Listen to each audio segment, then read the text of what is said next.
اگر آپ مختلف ٹاپکس پر بنی میری ویڈیوز کو دیکھتے رہے ہیں تو ایک بات آپ نے بڑے واضح طور پر نوٹ کی ہوگی کہ ان ویڈیوز میں چیزوں کو خالصتاً قرآن کی آیات کے تھرو دیکھا جاتا ہے۔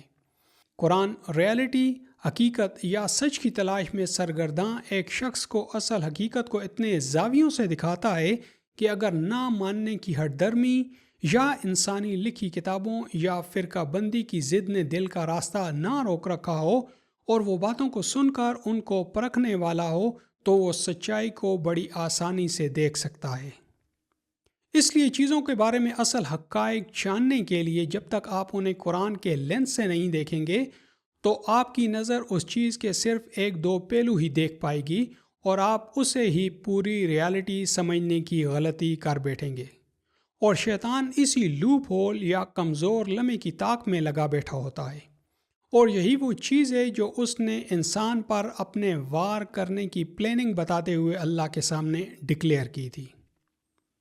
کوئی بھی کتاب نبی کی کتاب سے پرفیکٹ حقائق کو دکھا ہی نہیں سکتی جس میں چیزوں کو قرآن کی آیات کے لینس سے دیکھا جاتا ہے، کیونکہ جس نے یہ کتاب اتاری ہے سچائی کو جس لیول پر وہ جانتا ہے اس کے جیسا کوئی اور ہمیں بتا ہی نہیں سکتا۔ میں ویڈیوز میں وہ دکھاتا ہوں جو سالوں کی ریسرچ سے میں نے قرآن کی آیات کے لینس سے دیکھا ہے۔ ان ویڈیوز میں دکھائی جانے والی ریسرچ شاید ہی ان پہلوؤں سے کبھی آپ کی نظروں کے سامنے سے گزری ہو جن پہلوؤں سے آپ اسے یہاں دیکھتے ہیں۔ مثلاً نکاح ہی کو لے لیجئے۔ نکاح کے نام پر مختلف ناموں سے خفیہ طریقوں اور خاص پلاننگ سے کھیلے جانے والے ناٹک کو قرآن کی آیات کے سکینر سے جس طرح یہاں آپ نے ایکسپوز ہوتے دیکھا ہے وہ اس سے پہلے شاید ہی کبھی آپ کی نظروں سے گزرا ہو، اور اصل اتھارٹی کی طرف سے اسی کا ہمیں آرڈر ہے۔ اور یہ سب میرے رب کی رحمت ہے جو ایک مسلسل جدوجہد اور انتھک محنت سے حاصل ہوتی ہے۔ قرآن آپ کو غلامی کی اندیکھی زنجیروں سے نجات دلاتا اور اس کی آیات کی روشنی میں آزاد چلنے کی آزادی دیتا ہے۔ ہمارا الہ یعنی لائق اطاعت قانون ساز صرف اللہ ہے۔ یاد رکھیں، اگر اسلام کو سمجھنے کے لیے آپ نے قرآن کی جگہ کتابوں کو رکھ لیا تو جلد یا بدیر کتابوں کے پیچھے بیٹھے لوگ آپ کو نظر آئے اور محسوس ہوئے بغیر آپ کے خدا بن بیٹھیں گے۔ وہ آپ کو اٹھنے کا کہیں گے تو آپ اٹھیں گے، وہ آپ کو بیٹھنے کا کہیں گے تو آپ بیٹھیں گے، وہ آپ کو جو کہیں گے وہ کسی نہ کسی انداز میں آپ فالو کر رہے ہوں گے، اور یہ سب اسلام کے نام پر ہو رہا ہوگا۔ رزلٹ بربادی ہے۔ اگر یقین نہ آئے تو غور کر کے دیکھ لیجئے یا ادھر ادھر نظر دوڑا کر دیکھ لیجئے۔ دنیا میں عموماً اور عراق، شام، فلسطین، سوڈان، افغانستان اور پاکستان میں خصوصاً آپ کو نظر آ جائے گا، اور نظر تو صرف انہیں ہی نہیں آ سکتا جن کے بارے میں قرآن سورہ الاعراف کی آیت 179 میں ڈکلیئر کرتا ہے، کوئی کتاب نبی کی کتاب سے بڑی کتاب نہیں ہے، اور ہم نے آیات کی روشنی میں دیکھا کہ جس طرح اللہ کے رسول نے آئین کو قانون کی صورت میں اپنے ایکشنز میں ایکسیکیوٹ کیا، وہاں تو نکاح کے نام پر خفیہ نام کی کوئی چیز اپنا وجود نہیں رکھتی، اور جس طرح ہر نبی نے اسی کو فالو کیا جو اس کی طرف اتارا گیا، ٹھیک اسی طرح ہمارے نبی نے بھی اسی کو فالو کیا جو ان کی طرف اتارا گیا۔ خدا سے علاوہ کسی اور کو الہ یعنی لائق اطاعت قانون ساز ماننا کس طرح تباہی لاتا ہے، اس کو ہم ایک مثال سے دیکھتے ہیں۔ مثلا کچھ سال پہلے ایک شخص ایک فیمیل کے رابطے میں آیا۔ شک ہونے پر اس سے اس رابطے کے بارے میں پوچھا گیا، اور کم و بیش 15 سے 18 دفعہ پوچھا گیا۔ ہر بار اس نے انکار کیا، اور اس میں زیادہ تر دفعہ اس نے قرآن پر ہاتھ رکھ کر اس سے انکار کیا۔ آخری دفعوں میں وہ کلمہ پڑھتا اور کہتا، کیا میں کلمہ پڑھ کر جھوٹ بول سکتا ہوں؟ میرا ایمان ضائع نہیں ہو جائے گا؟ یہاں تک تو صرف سفید جھوٹ اور جھوٹی سٹیٹمنٹ یا جھوٹا بیان یا گواہی تھی۔ شیطان نے اس تباہی کو مکمل ایسے کیا کہ اس شخص نے شروع سے آخر تک کئی دفعہ قرآن پر ہاتھ رکھ کر اور اپنی بیوی کا نام لے کر وقتاً فوقتاً ڈکلیئر کیا کہ مجھ پر میری بیوی طلاق ہو اگر میرا اس عورت سے کوئی رابطہ ہو، 3 دفعہ طلاق ہو، 100 دفعہ طلاق ہو، اور 1000 دفعہ طلاق ہو، اور آخری 3-4 دفعہ اس نے یہ سب تب کیا جب اسے خفیہ والی غلاظت میں گرے بھی وقت گزر چکا تھا۔ اب آئیے اس کا تھوڑا سا تجزیہ کرتے ہیں۔ قرآن ہم مومنین سے ٹرانسپیرنسی آف کیریکٹر یعنی کردار کی شفافیت چاہتا ہے، اور بربادی کے خلاف اسے ہماری سیکیورٹی قرار دیتا ہے۔ ایک مومن اول تا آخر سچ ہوتا ہے، اور یہی اس کی شیطان کے خلاف مضبوط ڈھال یعنی پروٹیکشن ہوتی ہے۔ اور یہ ایک انتہائی مہنگا لیسن ہے جو میں نے قرآن سے سیکھا ہے، اسے ایک اور ویڈیو میں دیکھیں گے۔ تو کیا ایک کتاب جو ایک مومن سے کردار کی شفافیت چاہتی ہے، وہ ایک مومن کو چھپ کر اس کام کا کہے گی جس میں انسان کو بار بار جھوٹ بولنا پڑے؟ ہمارے آئین و قانون میں جھوٹ، مذاق یا جھوٹی گواہی نام کی کوئی چیز نہیں۔ اس طرح کی چیزیں تفسیر کے نام پر لکھی انسانی کتابوں میں تو ہو سکتی ہیں، قرآن ان سے پاک ہے۔ یہی تو اس دین یعنی سسٹم کی بیسک ویلیوز یا بنیادی اقدار ہیں۔ یاد رکھیں، ایک اچھے مومن پر شیطان ڈائریکٹ بڑا وار کم ہی کرتا ہے۔ اس کی وجہ اس کو مضبوط ایمان کی وجہ سے دی جانے والی مضبوط سیکیورٹی ہوتی ہے جو شیطان کی راہ میں حائل ہوتی ہے۔ اس سے پہلے وہ مختلف داؤ پیچ سے اسے اپنے ٹریپ میں لاتا ہے۔ جب ہم کسی قانون شکنی کے مرتکب ہوتے ہیں اور ساتھ ساتھ جھوٹ بولتے جاتے ہیں، ایمان کی وجہ سے موجود ہماری سیکیورٹی ویک ہوتی جاتی ہے، اور جب ہماری سیکیورٹی پوری طرح بریک ہو جاتی ہے تو یہی وہ صحیح وقت ہوتا ہے جب شیطان اپنا آخری وار کر کے ہمیں ڈیر کر دیتا ہے۔ آئین کے کسی بڑے قانون کو توڑ کر جرم کا مرتکب ہو جانے کے بعد کوئی کتنا ہی سیف اور سیکیور محسوس کیوں نہ کرے، اپنی ذاتی زندگی میں قرآن کے قوانین کے ایکسپیرینس سے میں یقین سے کہہ سکتا ہوں کہ کہیں نہ کہیں طوفان آپ کے خلاف شکل لینا شروع کر دیتا ہے۔ یہ نتائج ناگزیر ہیں، انہیں وقت لگ سکتا ہے کیونکہ بعض دفعہ یہ ایفیکٹ لینے میں ٹائم لیتے ہیں، لیکن یہ اپنے ہدف کو کبھی بھی مس نہیں کریں گے۔ یہ مختلف شکلوں میں اور ایسے زاویوں سے آتے ہیں جن کی ہم کم ہی توقع کر رہے ہوتے ہیں، اور جسے ہم بڑا ہلکا لے رہے ہوتے ہیں وہی ہمیں آگ گھیرتا ہے۔ یہ شخص در حقیقت اپنا ایمان برباد کر چکا تھا۔ آئین میں قانون اس پر بالکل واضح ہے۔ جب کوئی شخص سنجیدگی سے کوئی بات ڈکلیئر کرتا ہے، قانون ایک خودکار نظام کی طرح حرکت میں آ جاتا ہے۔ قرآن منافقین کی جھوٹی قسموں کے پیٹرن کو بیان کرتا ہے۔ قرآن واضح کرتا ہے کہ منافق بہت جھوٹی قسمیں اٹھاتے تھے اور اس سے مومنین کو اپنی باتوں کا یقین دلایا کرتے تھے۔ ایسے لوگ یہ سمجھتے ہیں کہ ایمان کے نام پر جھوٹ بول کر بچ جائیں گے، مگر یہ خود کو ہی کفر میں دھکیل دیتے ہیں۔ ان کے جھوٹ کے اثرات وقت کے ساتھ کسی نہ کسی زاویے سے ان پر وار کرتے ہیں، ایسے انداز سے جس کا وہ تصور بھی نہیں کرتے، اور یہ ایک مسلسل عمل ہے۔ اس شخص کی دھوکہ دہی اسے گھسیٹ کر اسی دھوکہ دہی پر مبنی جعلی انتظام تک لے گئی جس کو ہم نے اس ٹاپک کے سلسلے میں دیکھا ہے۔ اس کی اس مقصد کے لیے کی گئی کوشش کی وجہ سے آخر میں اسے وہ سرٹیفکیٹ جاری کر دیا گیا جس نے کہا کہ یہ جھوٹ ایک اچھے مقصد کے لیے ہے، کچھ نہیں ہوتا، اور یہ ایک جائز نکاح ہے۔ یہ ناٹک اس کے منتخب کردہ کچھ افراد تک محدود ہے۔ اس طرح کے لوگوں کے لیے جھوٹ بولنا کوئی معنی نہیں رکھتا، کیونکہ انہیں یہ یقین دلا دیا گیا ہے کہ اس طرح کا دھوکہ ایک زیادہ بہتر یا اعلیٰ مقصد کے لیے جائز ہے۔ ان کی بیوی اور بچے بھی ان کی کسی بھی سرگرمی سے لا علم ہوتے ہیں۔ حقیقت یہ ہے کہ ہم سوچ بھی نہیں سکتے ہیں کہ قرآن کتنے سٹل یعنی لطیف لیول پر جا کر ہمیں شیطان کی نیگیٹو انٹیلیجنس یا ایول جینیس یا شاطر اور مکار ذہنیت سے آگاہ کرتا ہے۔ ویڈیوز کے اس سلسلے میں ہم نے قرآن کے لینس سے دیکھا کہ اسلام میں خفیہ نکاح، خفیہ شادی کے نام سے کوئی چیز ایگزسٹ نہیں کرتی ہے۔ تو یوں کیا گیا چپکے والا بھی دوسرا نکاح نہیں، صرف ایک ناٹک ہی ہے۔ اور جہاں سے میں دیکھتا ہوں، یہ شخص ایک اصل بیوی اور صحیح شادی کو کسی ملا، کسی مفتی یا کسی امیر صاحب کے ہاتھوں برباد کر چکا۔ اس کی اپنی اصل بیوی سے طلاق واقع ہو چکی، بلکہ برسوں پہلے ہو چکی۔ یہ پروسیجرل نہیں جو سٹیپس میں دی جاتی ہے، بلکہ کنڈیشنل یا مشروط طلاق تھی۔ یہ دی گئی ڈکلیریشن کی بریچمنٹ یعنی خلاف ورزی یا دوسرے الفاظ میں ایک چیز کو کنڈیشن بنا کر جان بوجھ کر غلط ڈکلیریشن دینے کی وجہ سے واقع ہوتی ہے۔ بالکل ایسے ہی جیسے کسی انسانی بنائے گئے قانونی نظام میں بھی گواہی کے ساتھ عمدن جھوٹی گواہی کی سزا بھی موجود ہوتی ہے، جس کا اطلاق عمدن جھوٹی گواہی دینے پر آٹومیٹیکلی ہو جاتا ہے۔ اسے ہم ایک اور ویڈیو میں دیکھیں گے۔ اس طرح کے لوگوں کی اکثریت لوگوں کے سامنے ایک دوسرے سے انجان ہونے کی ایکٹنگ کرتی ہے۔ پچھلی ویڈیوز میں آئین میں دیے گئے نکاح کے کرائیٹیریا کو دیکھیں اور ایسے تحلق کو دیکھیں تو اس تحلق کا مقصد بھی آپ کو سمجھ آ جائے گا۔ گھر بسانا اور اولاد کسی چیز کی انہیں حاجت نہیں ہوتی۔ ایسے لوگوں کو اپنے مقصد کے لیے صرف نکاح کا لائسنس چاہیے ہوتا ہے، جسے ایک مولوی تو ایشو کر سکتا ہے مگر یہ قرآن کو دھوکہ نہیں دے سکتے ہیں۔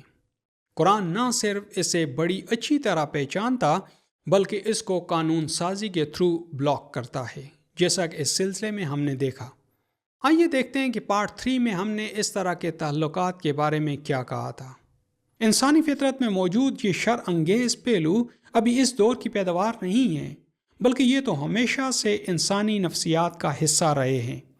اگر آپ آئین میں موجود ان آرٹیکلز کے اندر تک دیکھ سکیں تو یہ آپ کو دکھائیں گے کہ اس وقت کے عرب کے معاشرے میں یہ فنکاریاں موجود تھیں جن سے قرآن نے قانون سازی کے ذریعے مومنین کو ان بدترین پریکٹسز سے دور کر دیا۔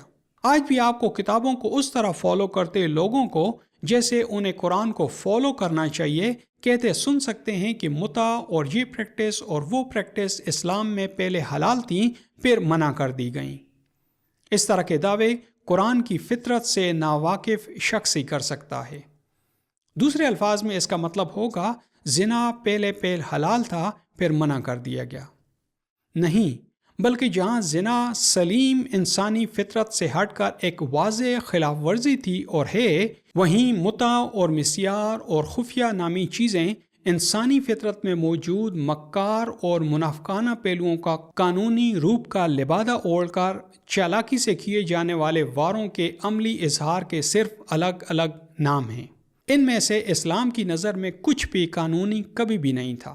قرآن نے صرف بتدریج سٹیجز میں ان مکروہات کو ریاستی قانون سازی کے ذریعے بلاک کیا۔ الہی قوانین کی خلاف ورزی کے عالمگیر رد عمل نے اس پر ایک ایسے زاویے سے وار کیا جس کی اس نے کبھی توقع ہی نہیں کی تھی، اور جسے یہ بڑا لائٹ لے رہا تھا اسی نے اسے آ گھیرا۔ یعنی یہ تعلق ویلڈ نکاح نہیں مگر جو اصل نکاح تھا وہ بھی برباد ہو گیا۔ کیا جھوٹی ڈکلیریشن دینا اور عہد توڑنا اور اسے عام سی چیز خیال کرنا صرف چند افراد تک محدود ہے؟ ہرگز نہیں۔ میں خود پہلے جہالت کے اندھیروں میں مبتلا رہا ہوں اور آفاقی قوانین کبھی بھی ریئیکشن دینے میں فیل نہیں ہوئے۔ ہم میں سے بہت سے لوگ ایسے معاملات کو ہلکے سے لیتے ہیں۔ غور کریں کہ طالبان حلف لیتے ہیں اور پھر اسے توڑ دیتے ہیں اور اس کو بڑا لائٹ سمجھتے ہیں۔ کیوں؟ ہم عام لوگ اور ہمارے صاحب اختیار لوگ اور ہماری حکومتیں پوری سہولت سے جھوٹ بولتی ہیں۔ ہم جھوٹی گواہیاں اور جھوٹی ڈکلیریشنز دیتے ہیں اور ہمیں احساس تک نہیں ہوتا۔ کیوں؟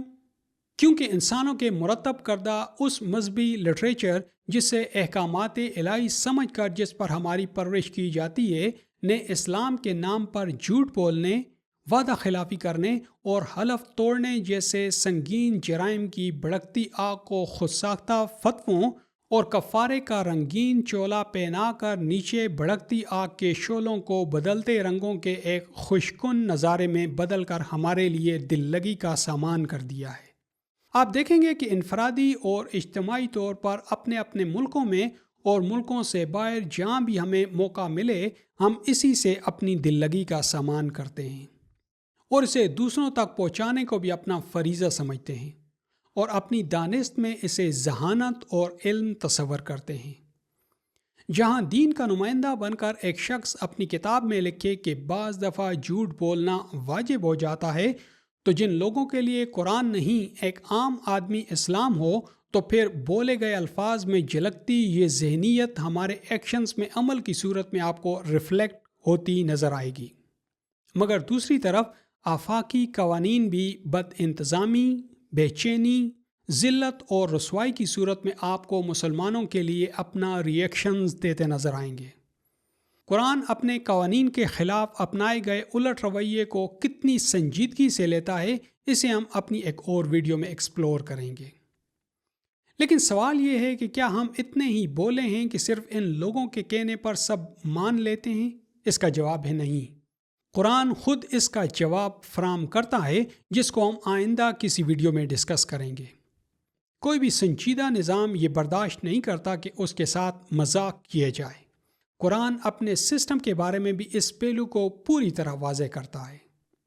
ان جیسے لوگ اپنی چالاکی پر خوش ہو سکتے ہیں کہ سوائے چند لوگوں کے کسی کو کچھ پتہ نہیں، یعنی اسلام پر عمل کی خانہ پوری بھی ہو گئی، یعنی مطلب بھی پورا ہو گیا اور لوگوں کی نظروں سے بھی بچ گئے۔ کسی کے پاس ہمارے خلاف کوئی ثبوت نہیں۔ یہ یقیناً ایک خوشی کی بات ہے، مگر ان کے لیے جو دل کے اندھے اور آئین سے ناواقف ہیں۔ لوگ دوسروں کو مارنے کے بعد بھی دنیا کے مختلف ممالک میں قانون کی نظروں سے بچ جاتے ہیں، مگر کیا وہ واقعی بچ گئے؟ اس طرح کے لوگ کہہ سکتے ہیں کہ فلاں اتنے بڑے مفتی صاحب نے فتویٰ دیا ہے۔ قرآن کا ایک اسٹوڈنٹ اور اس میں ریسرچ کرتے ایک سائنٹسٹ کے میں پوری ذمہ داری سے کہتا ہوں کہ اسلام میں مفتی نام کی کوئی چیز ایگزسٹ نہیں کرتی ہے، اور اگر ہے تو یہ قرآن سے مجھے دکھا دیں۔ قوانین کا اطلاق قرآن میں موجود کتاب یعنی آئین سے ہوگا، نہ کہ کوئی مفتی، کوئی علامہ یا کوئی شیخ کرے گا۔ ویسے اس ٹاپک کو ہم ایک اور ویڈیو میں دیکھیں گے۔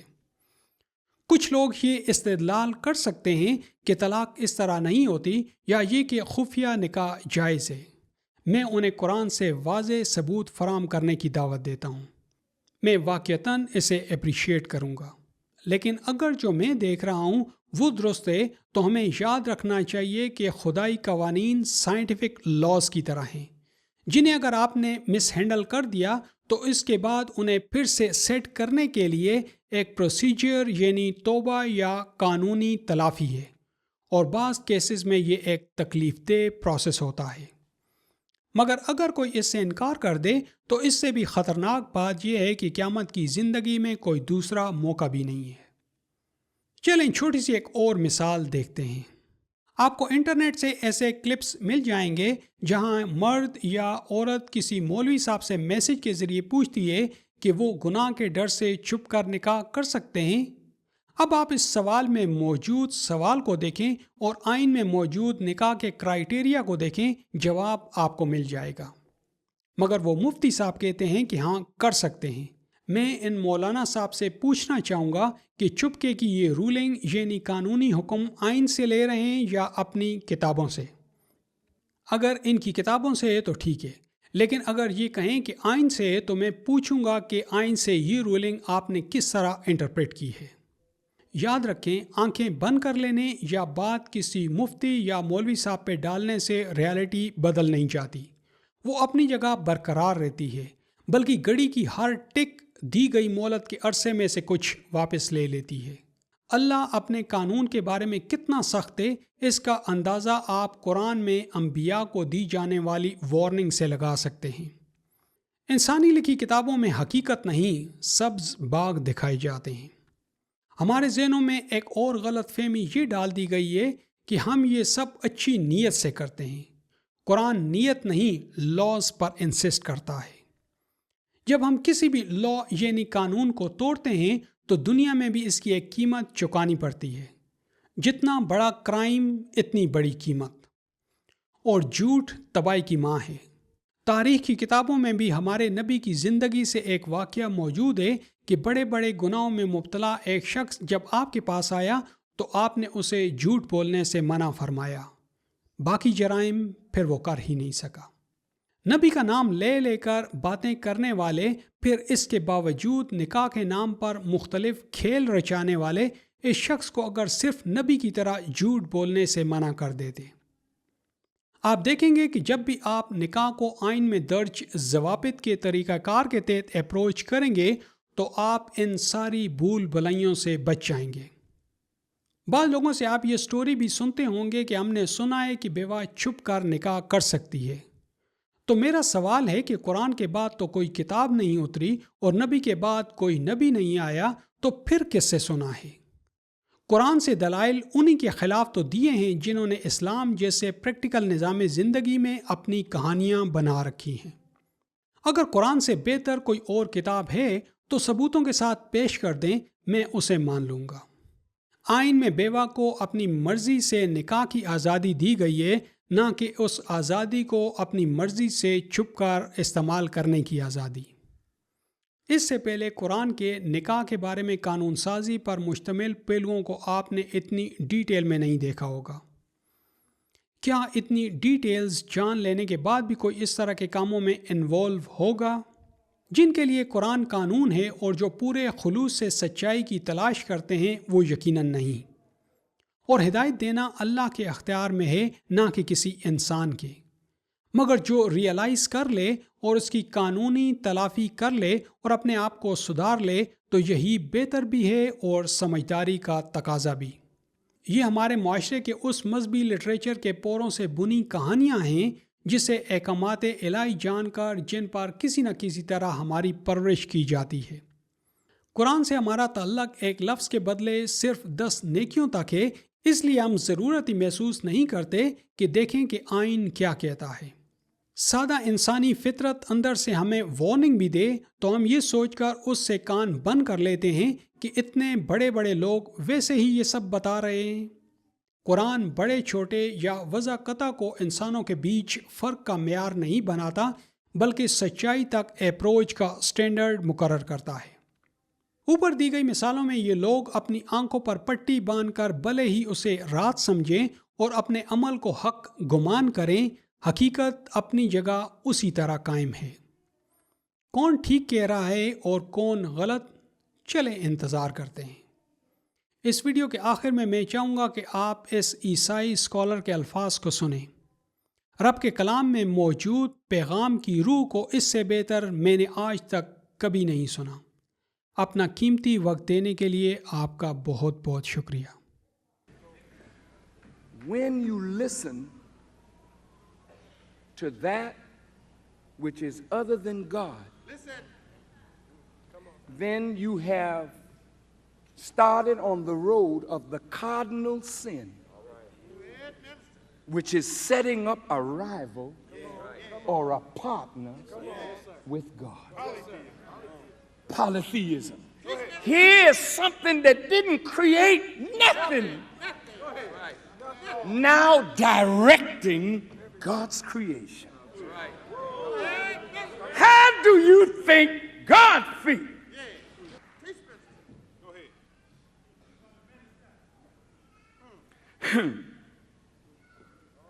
Well,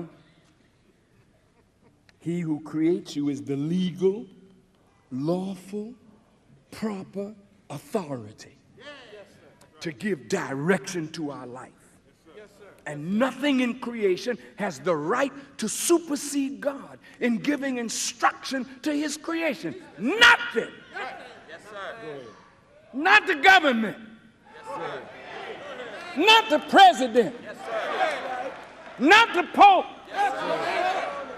Not the mullah or the sheikh. Yes, sir. But if you don't know God's will, All right.